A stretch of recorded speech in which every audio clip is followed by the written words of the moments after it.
Welcome to my introduction. This is basically going to tell you how I became a brewer and how I got to where I am. I'm going to start doing Homebrew Wednesday videos, a la Craig 2, Maniac, 17 Crew.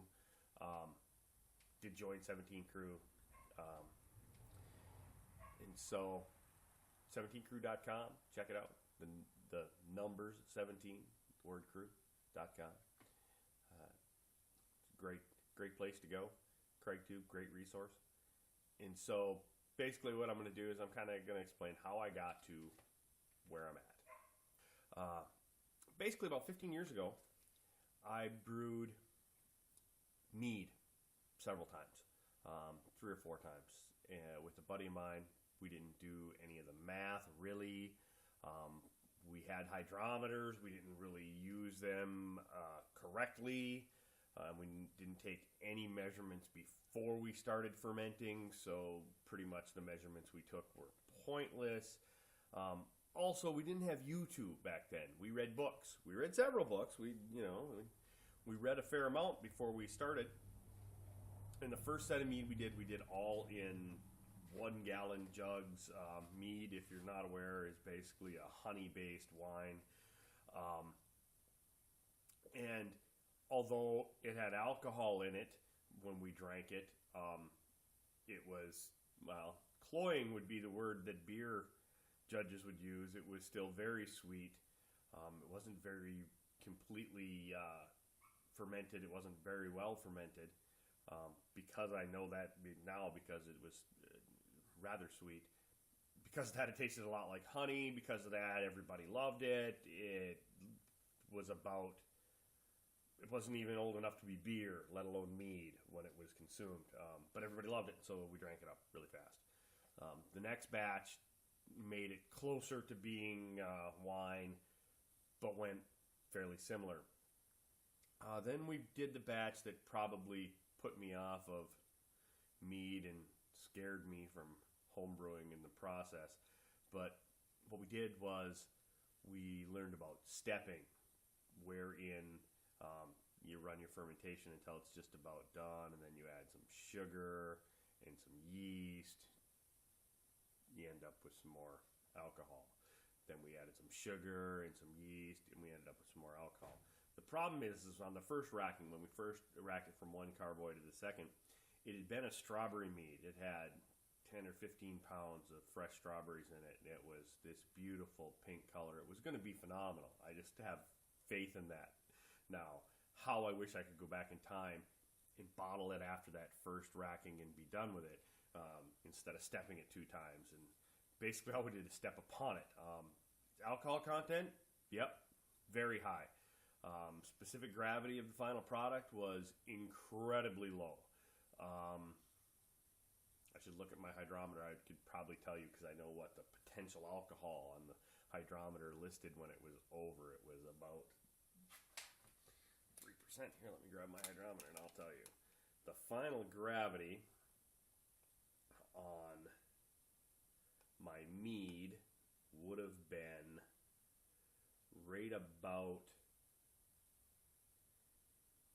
0.003. And so maybe 0.004, but really low, which also surprises me now.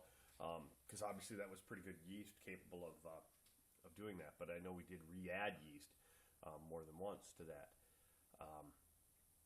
In the end, it took 7 years to mellow, and it still is pretty harsh. It's got the mouthfeel of that mead is pretty much entirely alcohol. It's 15 years old now. There are still a few bottles of it laying around because it's pretty harsh. Pretty much drove me out of brewing. And so, cut to last year, I've always been a tequila drinker. Never really only thought that I liked certain beers. I liked a couple of commercial Doppelbocks. I liked Guinness Draft. So basically what I thought was I only really liked dark beers.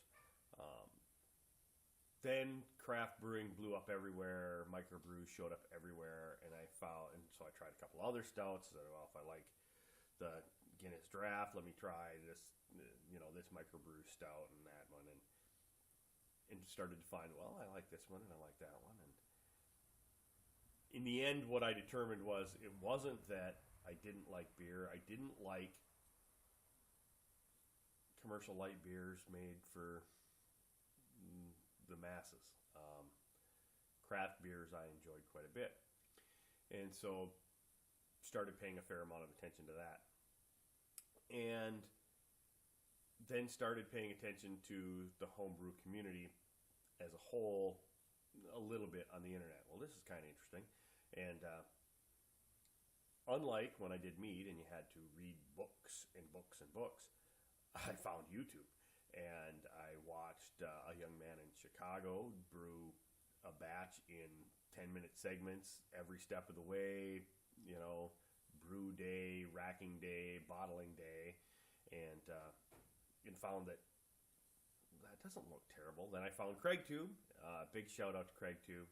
17, cheers. Without CraigTube, I don't know that I'd have jumped right in, because then I watched Craig brew, and I've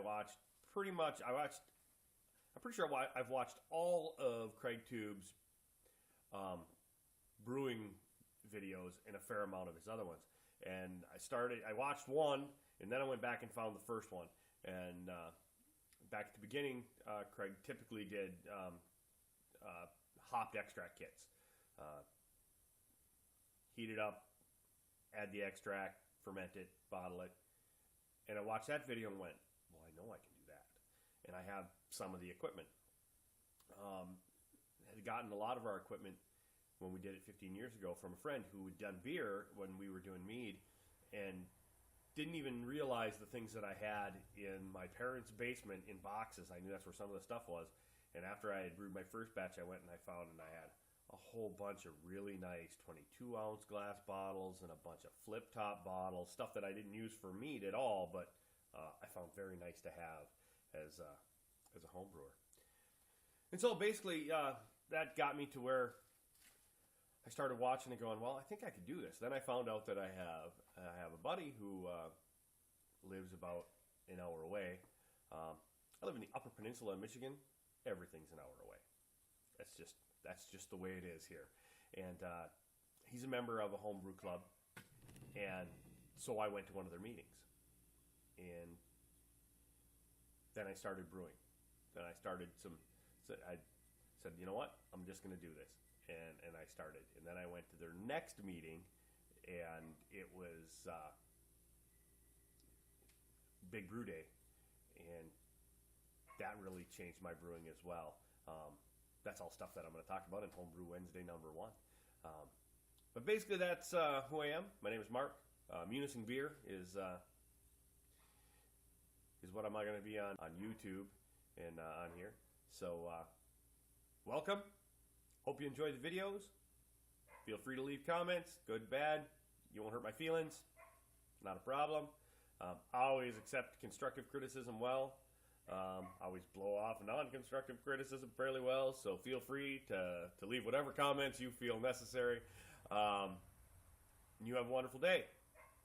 Cheers, 17.